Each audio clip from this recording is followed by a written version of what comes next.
السلام عليكم ورحمة الله وبركاته. ازيكم يا بنات، عاملين ايه؟ زي ما انتم شايفين كده دوت طرد جالي، مش عارفة جايلي منين بصراحة. انا بفتح الباب لقيته قصادي على الباب، فانا فتحته طبعا وشفت اللي فيه، وعاوزاكم تتصدموا لما تشوفوا اللي فيه. هتشوفوا فيه العجب يعني بصراحة. فهنفتحه مع بعض ونشوف ايه اللي فيه. هو اتفتح خلاص تمام. اول حاجة كده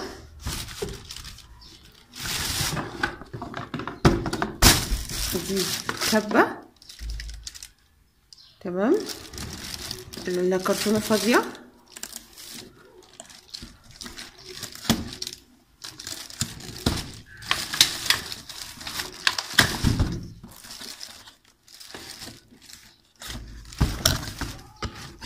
كرتونة فاضية مفيهاش حاجة، فاضية تمام. طبعا دي كده اول حاجة.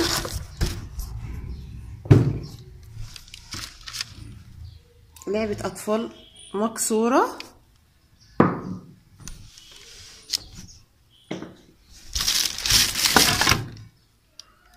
اللي هو بيلعبوا بيه بلاي ستيشن برضو بايظ.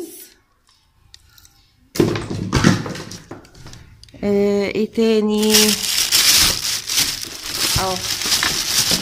كنزات يا جماعة، اهم حاجة الكنزات، بيبسي بقى، كوكاكولا، اي كنزات فاضية.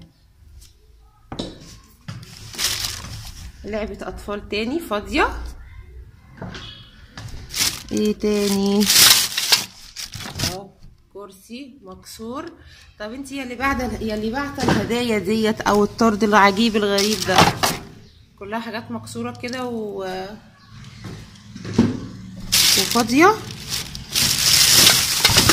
التونة، اوعوا تنسوا التونة يا جماعة، علبة التونة برضو فاضية. طرد غريب على فكرة.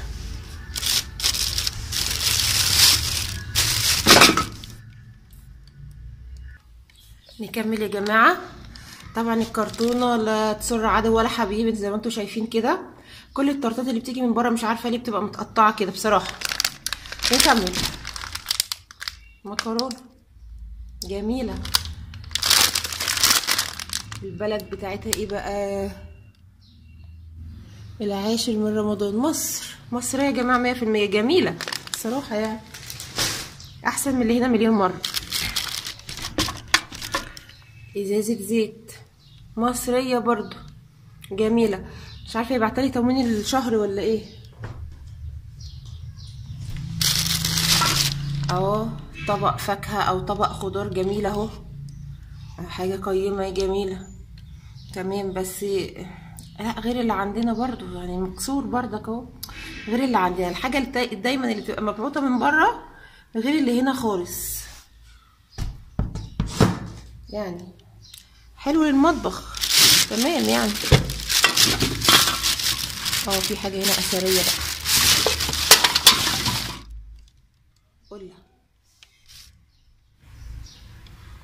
دي حاجة بقى اثرية من البلد نفسها، جميلة برضو شغالة. طبعا الكنزات اوعوا تنسوها، اهم حاجة الكنزات، يعني مبعوثة من بلد لبلد، دي حاجة قيمة جدا. اوريكم ايه تاني. طبعا هو في هنا كيس زبالة، يعني مش عارفة بيبعتوا الزبالة اللي عندهم ولا ايه. كيس زبالة فيه بقى حاجات كتير قوي اهو يا جماعة. بقى مش هخبي عليكم، ادي ازايز فاضية وقلة تاني صغننة اهي جميلة، وكنزات، يعني ازايز فاضية بقى وكده، وحاجات كده المفروض ان هي تترمي في الزبالة يعني. بس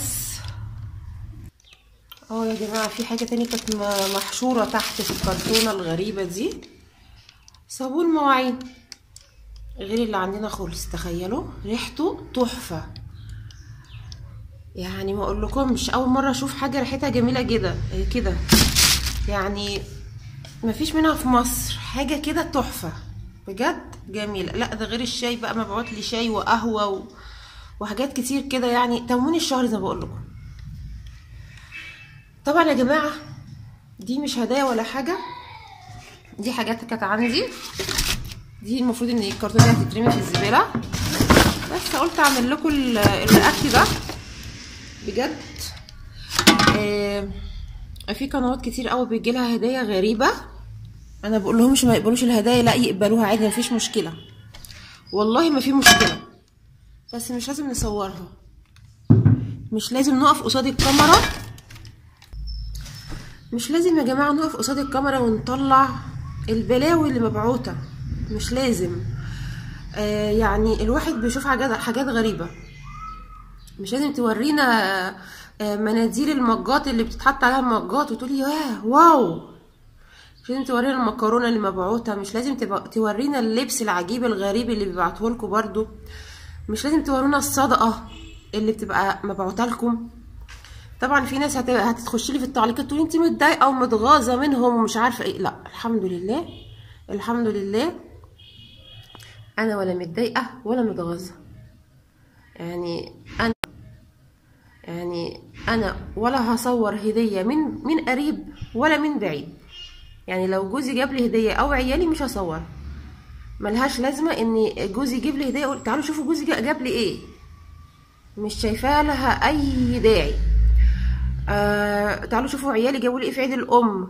يا جماعه راعوا ان في ناس ما عندهاش عيال، راعوا ان في ناس عندها عيال ومش بيجيبوا لهم هديه، راعوا ان في ناس اجوازتهم غبيه عليهم، تمام، ولا بيجيبوا لهم ورده حتى، ولا بيقولوا لهم صباح الخير ولا مساء الخير، ولا بيعملوا لهم اي حاجه، ولا بيساعدوهم ولا اي حاجه. راعوا كده، يعني مش لازم ان تعالوا شوفوا تعالوا شوفوا تعالوا شوفوا. واكبر طرد جالي بقى من الكويت ومن السعوديه ومن الامارات، دي بقى حاجه جميله قوي. وتيجي بقى تشوفوا محتوى الهديه، والله العظيم انا دلوقتي اما بيجي لي اشعار من واحده جالها هديه اتش افتح الفيديو، لان خلاص عرفت المحتوى اللي بقى يجيلكوا، محتوى الهديه اللي بقى يجيلكوا شكله ايه، اكياس زباله. يعني واحده بتقول حتى اكياس الزباله مش ناسياني فيها. اكياس الزباله يا جماعه بتتبعت من بلد لبلد، اكياس التلاجة اسمها ايه، مناديل المطبخ. الواحد بيشوف حاجات غريبه، مكرونه زيت تونه، كل ده ليه؟ عشان ايه؟ احنا عندنا انضف انواع المكرونه وانضف انواع التونه وانضف انواع الزيت والقهوه والبن والشاور وصابون المواعين، كل ده عندنا حاجات قيمه جدا وجميله جدا. ليه دايما لما يجيلك حاجه تقولي ده غير اللي عندنا خالص؟ ليه بتقللي من شأن بلدك يا حبيبتي؟ ليه دايما تقللي من شأن الحاجه اللي انتي، يعني الحاجه دي هتخلص بتاعت الكويت والسعوديه دي هتخلص وهترجعي تاني لحاجه بلدك، ولا مش هتعرفي تعيشي؟ مش هتعرفي تاكلي تاني من حاجه بلدك، هتقولي لها ابعتيلي بقى تاني عشان الحاجه اللي عندي خلصت. هو كده لما انت تقللي من حاجه بلدك، يعني واحده بعتلك مكرونه ولا زيت ولا تونه ولا اكياس مش عارفه ايه، لما تخلص من عندك الحاجات دي هتقولي لها ابعتيلي تاني؟ بجد انتوا عرتونا وكسفتونا. ده غير حاجات المطبخ بقى اللي بتيجي اللي هي ماليه البلد عندنا برضو. روحي رنين هتلاقي حاجات زيها بالمل، روحي اي مكان كده سنتر شاهين، روحي اي مكان بيبيع الحاجات بتاعت العرايس دي برضو بتفتحوها وايه كأن جايلكم، يعني اللي ما جابش لحد. انا عاوزه اوريكم تعليق هوريهولكم في اخر الفيديو، تعليق من واحده سعوديه شفته في احدى القنوات، يعني بتتكلم عن الموضوع ده، هي سعوديه. شوفوا التعليق بقى وقارنوا وشوفوا هي بتقول ايه. انا مش هقول لكم هي بتقول ايه، بس انتوا هتشوفوا التعليق في الاخر وهسيبه لكم حبه كويسين كده، مش هسرعه عشان تعرفوا تقولوا صح. وشوفوا هي بتقول ايه على الهدايا اللي بتتبعت. للاسف بتقول ان هي صدقه، للاسف يعني الحاجه اللي تكسف بتقول ان هي صدقه. لما واحده تدخل عند واحده تانية متضايقه من حاجه، يعني من حاجه ما، وبتقول لها انتوا شحاتين، انتوا المصريين شحاتين. تخيلوا الكلمة دي ليه؟ ان في قنوات كتير جدا ما شاء الله عليها محترمة جدا جدا، وقنوات لسه بادئة. للأسف القنوات الكبيرة هي اللي عرتنا وهي اللي كسفتنا، للأسف الكبير المفروض ان هي الواجهة بتاعتنا وبتاعت مصر، هما اللي عرونا وبيتضايقوا على الناس اللي بتقعد تطلع وتتريق عليهم وتتكلم عليهم. لا للأسف انتوا اللي عرتونا، انتوا اللي جايبين لنا الكلام، انتوا اللي بتخلوا قنوات او ناس من بره ويقولوا انتوا شحاتين. احنا مش شحاتين، احنا المصريين الحمد لله عندنا كرامه. هي قله قليله، قله قليله قوي قوي قوي اللي بتعمل القرف ده. وتيجي تشوفي محتوى الهدايا او محتوى الكرتونه العجيبه الغريبه اللي جايه دي، والله العظيم حاجه تكسف. اشي صابون وش ومناديل وهدوم غريبه والعاب غريبه وكياس زبالة وكياس مطبخ وكياس تلاجة وشنط غريبة ووصلت للأكل كمان، وإشي توفي وملبس وحلويات غريبة كده، كياس كياس يا جدعان ما تنزلوا كارفور ولا انزلوا أي حتة وهاتوا الكياس دي. لازم تتبعت لكم من بره، وإلا بقى لما واحدة مصرية تبعت لواحدة مصرية من بلد لبلد علب بسكوت وباكيتة كنز، علب بسكوت وباكيتة كنز. يا شيخة ده انت لو كنت قلت لها انا هبعتلك قرشين كنت بعتلها الفلوس احسن من يا شيخة تخلي الناس تشيل البلوى السوداء ديت وفي الاخر جواها بيبسي وبسكوت. ايه القرف ده؟ ايه القرف اللي انتوا بتعملوه على اليوتيوب ده؟ بجد بجد انا ما كنتش عاوزه اعمل الفيديو ده بصراحه، والله العظيم ما كنت عاوزه اعمل الفيديو ده. انا قلت الفكره لكذا حد من صحابي قالوا لي اعمليه، ولو مش عملتيه احنا اللي هنعمله. انا الفكره دي في دماغي بقالها فتره كبيره قوي، عاوزه اطلع اتكلم. انا محروق دمي من الناس اللي بتطلع تعرض الهدايا بتاعتها، ويا ريت هدايا. مش عارفه انتوا بقيتوا تفهموا الهدايا غلط. احنا كنا زمان بنهادي الهدايا غير كده خالص، انتوا بقيتوا تبعتوا هدايا غريبه وبقيتوا تقبلوا هدايا غريبه وبتفتحوا قصاد الكاميرا هدايا عجيبه. لا معلش، انتي قبلتي الهدايا حبيبتي، افتحيها في السر، افتحيها بينك وبين جوزك وعيالك، وافرحي بقى بكياس الزباله اللي مبعوثه والمكرونه والزيت والقهوه والبن والحوارات دي كلها، افرحي بيها.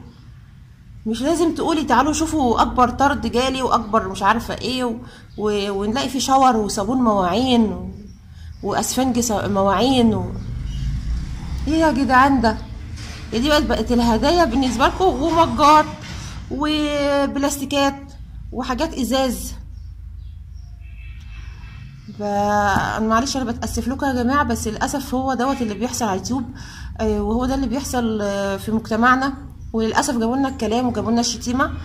فالحمد لله مش كل المصريين يا جماعه، يا ريت كل اللي يسمعني مش كل المصريين الحمد لله زي ما انتم شايفينهم كده، لا الحمد لله في ناس كتير جدا عندها كرامه وفي ناس كتير جدا ما بتقبلش الهدايا الحمد لله. انا واحده منهم. لو واحده جت قالت انا هبعتك كده هقول لها لا، هرفض بشده، هرفض بشده، مش هقبل حاجه. لان الحمد لله الحمد لله الحمد لله الواحد مش محتاج، الواحد مش محتاج الحمد لله.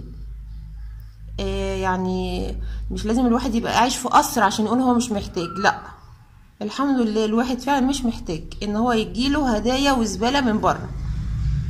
انا هحط لكم بقى، وليه انا بقول يعني الكلمه دي، انا هحط لكم التعليق بتاع الست السعوديه ديت.